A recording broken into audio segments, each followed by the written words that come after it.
47, 7th, 8th, new textbook vocabulary. 51, PRIVILEGED, privileged, having a special provision or advantage, ఒక ప్రత్యేకమైనటువంటి హక్కులు ఉండటాన్ని privileged అంటారు. 52, QUAILS, క్వియల్స్. క్వియల్స్ అంటే స్మాల్ పిట్ట మాట, చిన్న పిట్ట, స్మాల్ బ్రౌన్ బర్డ్, గోధుమ కలర్లో ఉండేటువంటి పిట్ట, దాన్ని మనం కౌజు పిట్ట అని కూడా అంటాం. 53, RAMPART, rampart, a large wall around town to protect, town చుట్టూ లేదా పట్టణం చుట్టూ లేదా కోట చుట్టూ రాళ్లతో గోడతో కూడినటువంటి గోడ ఉంటుంది, ర్యాంపార్ట్ అంటారు.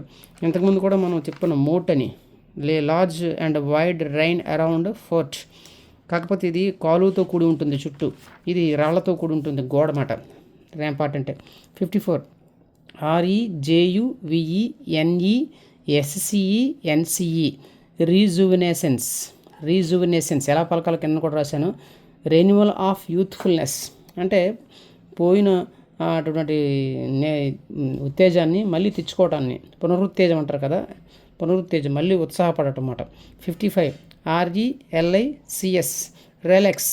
Relax, an object or tradition from past continues to exist అంటే ప్రాచీన కాలంలో సంప్రదాయము లేదా ఒక వస్తువు ఇప్పటికీ కూడా ఆ సంప్రదాయం లేదా వస్తువు ఉండటం లేదా ఇప్పటికి కూడా ఉండటాన్ని ఎగ్జిస్టెన్స్ అంటారు. ఆ సంప్రదాయాన్ని ఇప్పటికీ మనం పాటిస్తుంటాం లేదా ఆ వస్తువు ఇప్పటికీ ఉంటుందన్నమాట, అది వారసత్వంగా వస్తుందన్నమాట రిలాక్స్ అంటే.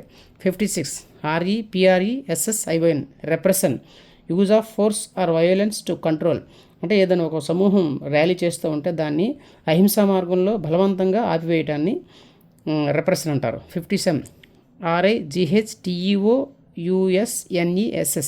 righteousness. Righteousness, the quality of being morally right or justifiably అంటే నైతికంగా ధర్మంగా ఉండే గుణాన్ని రైటియస్నెస్ అంటారు. 58, rock cut architecture, ROCK, rock, CUT cut, ARCHITECTURE, rock cut architecture, creating a temple or directly from mountain or a large rock. Large rock అంటే ఒక పెద్ద రాయిని ఉన్నట్టుగా దానిని ఒక టెంపుల్గా కానీ లేదా ఒక శిల్పాన్ని కానీ చెక్కటాన్ని అంటే రాళ్ళను లేదా కొండను తులిచి దాన్ని అక్కడే ఒక టెంపుల్గాను ఒక గుహగాను ఒక ఆబ్జెక్ట్గాను మలచటాన్ని రాక్ కట్ ఆర్కిటెక్చర్ అంటారు. అంటే కొన్ని ఎలా ఉంటుందంటే ఒక ప్రత్యేకించి ఒక రాయిని తీసుకొచ్చి దాన్ని ఒక శిల్పంగా మలిస్తే అది వేరే మళ్ళీ స్టాట్యూ అంటారు. కానీ ఉన్న దగ్గరే ఆ రాళ్ళనే ఆ స్టోన్ని ఆ మౌంటైన్ని అక్కడే టెంపుల్గాను ఒక ఆబ్జెక్ట్గాను మలచడాన్ని రాక్ కట్ ఆర్కిటెక్చర్ అంటారు.